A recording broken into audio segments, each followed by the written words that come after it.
Right now, the CDC's Advisory Committee on Immunization Practices is finalizing the 2025 to 2026 COVID-19 vaccine schedule. Option 1 maintains the current framework, a universal recommendation for everyone ages 6 months and older. Option 2 shifts to a risk-based recommendation, targeting only groups at increased risk of severe COVID-19.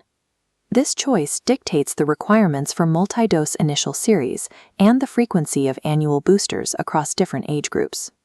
Selecting the wrong framework risks leaving vulnerable populations exposed to tail-end risks, or providing clinical recommendations that no longer align with the population's immunological profile. Today, acute severe outcomes from COVID-19 have reached their lowest points in 2 years across the general population. This chart of crude weekly hospitalization rates shows the divide. While rates for people under 50 remain low and stable, the rate for those 65 and older remains consistently high. Despite lower overall hospitalizations, the virus presents a persistent morbidity threat across all age groups. This creates a paradox, a virus that is often mild for the young, but remains deadly for the elderly. It forces a reassessment of whether a universal mandate remains mathematically justified.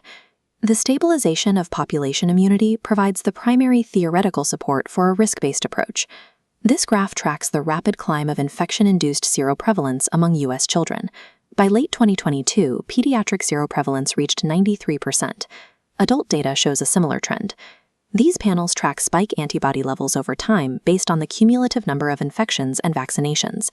Each subsequent exposure leads to smaller incremental gains in antibodies, as shown by the flattening lines in panels 5 through 7. This robust hybrid immunity has changed the baseline threat of the virus, providing a clinical argument for moving away from universal vaccination. Multisystem inflammatory syndrome in children was once the primary driver of severe pediatric COVID-19 cases.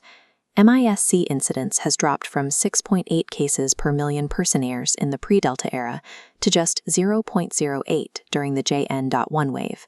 Nearly all remaining MIS-C cases occur in children who are either unvaccinated or more than a year removed from their last dose.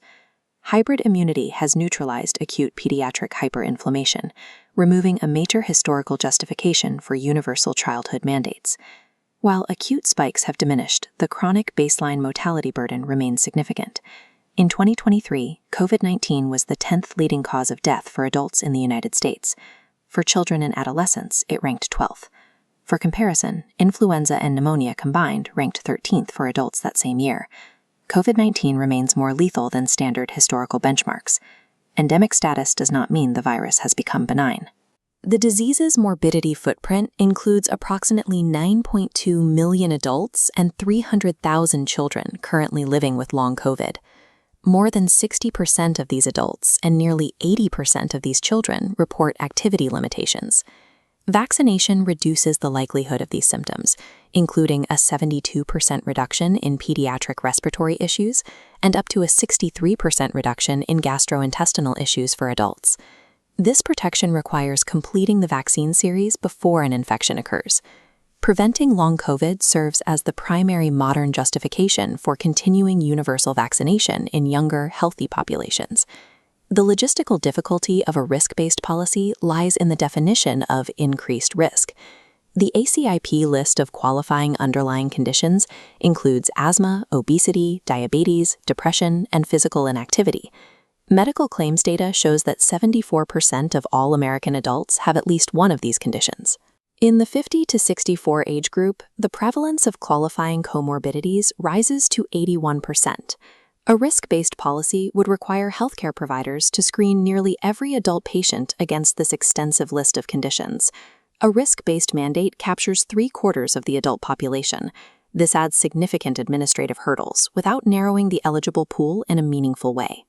Pure risk stratification is logistically and epidemiologically impractical because 74% of adults already qualify as high risk. This leads to option 3, a hybrid solution that pairs universal access with targeted frequency. People 65 and older receive an aggressive multi-dose schedule to address their disproportionate share of acute mortality. The broader population retains universal access to mitigate chronic morbidity and bypass the friction of strict risk sorting. Hybrid immunity has drastically altered how the virus affects the general population, but it has not eliminated the underlying threat. The 2025-2026 guidelines reflect an endemic reality where high risk is a common demographic trait. The resulting policy focuses multi-dose frequency on the elderly while maintaining wide access for the general public.